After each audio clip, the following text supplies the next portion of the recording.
అండి అందరూ ఎలా ఉన్నారు? బాగున్నారా? ఈరోజు ఎంతో హెల్త్కు సంబంధించిన టిఫిన్ చేస్తున్నాండి. మాకు ఈరోజు ఇంట్లో ఏం టిఫిన్ అనుకుంటున్నారు? మునగాకుతో సజ్జరొట్టె అండి. అంటే మునగాకు వేసి సజ్జరొట్టె కాదు, మునగాకు కర్రీ చేసి సజ్జరొట్టె చేస్తున్నా. రెండు కాంబినేషన్తో చాలా బాగుంటుందండి. నిన్న మాకు ఊర్లో చెట్టు ఉందని చెప్పేసి ఊర్లో నుంచి మా వారు రాత్రి తీసుకొచ్చారు. దానికి కావాల్సింది కొంచెం కందిపప్పు, కారపొడికేమో సజ్జలు, ఎల్లుల్లిపాయ, ఎండుమిర్చి, మునగాకు కడిగి పెట్టేసుకున్నాండి. కందిపప్పు నానబెట్టి కడిగి పెట్టేసుకున్నాము. సజ్జలతో ఎల్లుల్లిపాయ, ఎండుమిర్చి చేసుకుంటే చాలా బాగుంటుందండి. మునగాకులు అప్పట్లో అయితే నానమ్మల అమ్మమ్మలప్పుడు అయితే సజ్జలే వేయించి దంచి పొడి చేసేవాళ్ళండి. చాలా బాగుండేది. నేను కుక్కర్లో వేస్తున్నాండి, తొందరగా అయిపోతుందని చెప్పేసి 1 విజిల్ 2 విజిల్ రానిచ్చేసి స్టవ్ కట్టేసుకుంటే మంచి కందిపప్పు, మునగాకు 2 ఉడుకుతుంది. ఈ లోపల పక్కన స్టవ్ మీదేమో నేను ఈ సజ్జలు వేయించుకొని చిన్న బాండిల్ పెట్టేసుకున్నా. అటువైపు మాత్రము కుక్కర్లో కందిపప్పు, మునగాకు వేసేసుకుందామండి. అయితే అది అవుతూ ఉంటుంది, ఇక్కడ ఇది అవుతూ ఉంటుంది అనమాట. సజ్జలు వేసేసాను. వేసేసి అందులో మునగాకు, కొంచెం ఉప్పు, కందిపప్పు వేసుకొని కొద్దిగా వాటర్ వేసుకున్నాం. ఎక్కువ వద్దు, మరీ లూజ్గా అయిపోయి పప్పులాగా అవుతుంది అనమాట. మనకు ఫ్రైలాగా ఉండదు, పప్పులాగా అవుతుంది. పప్పు అనుకుంటే మీకు లూజ్గా చేసుకోవచ్చు. నేను మునగాకు పప్పు కాదు కదా, ఫ్రైలాగా చేస్తున్నా. కొంచెం కందిపప్పు అది వేసి బాగుంటుంది. ఇప్పుడు పక్క స్టవ్ మీద పెట్టేసుకొని కుక్కర్ పెట్టేసుకుందాం. ఇక్కడ సజ్జలు సిమ్లో పెట్టి వేయించుకుందామండి. ఏగుతూ ఉంటాయి కదా, అవి కాస్త సజ్జలు వేగినాక మనం కారాన్ని సరిపడంత ఎండుమిర్చి వేసుకుందాం. కానీ సజ్జ కారం పొడితో చాలా బాగుంటుందండి మునగాకు. ఒకసారి ఎవరికైనా తెలియని వాళ్ళు ఉంటే సజ్జలు ఉంటే మాత్రం ట్రై చేయండి. లేదు మన దగ్గర సజ్జలు లేవంటే కొబ్బరి, ఎండుమిర్చి, ఎల్లుల్లిపాయలు, కారం, ఉప్పు వేసుకొని, అదే ఎండుమిర్చి అయినా కారం అయినా ఒకటేలేండి.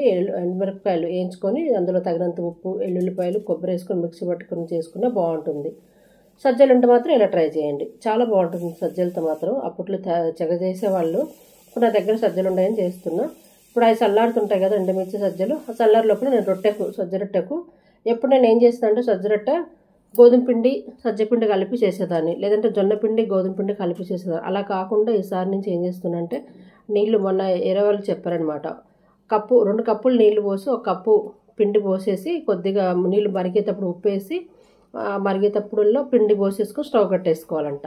ఉడకొద్దు అనమాట. ఆ వేడికి చక్కగా సాగుతుందంట రొట్టె. నేను ఇప్పుడు ఏం చేస్తానంటే నీళ్లు మరిగేటప్పుడు ఉప్పు వేసాను కదా, నేను ఇప్పుడు వేసిన కప్పుతో కాదంటే వేరే పెద్ద కప్పుతో 2 కప్పులు నీళ్ళు వేస్తాను. అదే కప్పుతో కాకుండా దీంతో 4 కప్పులు చిన్నది కదా సరిపోతుంది.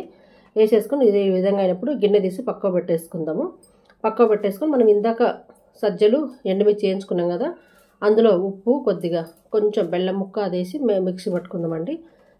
మెత్తగా మిక్సీ పట్టుకొని వచ్చేసుకుంటే ఇది విధంగా చూడండి, ఇట్లా పౌడర్ లాగా అయింది కదా.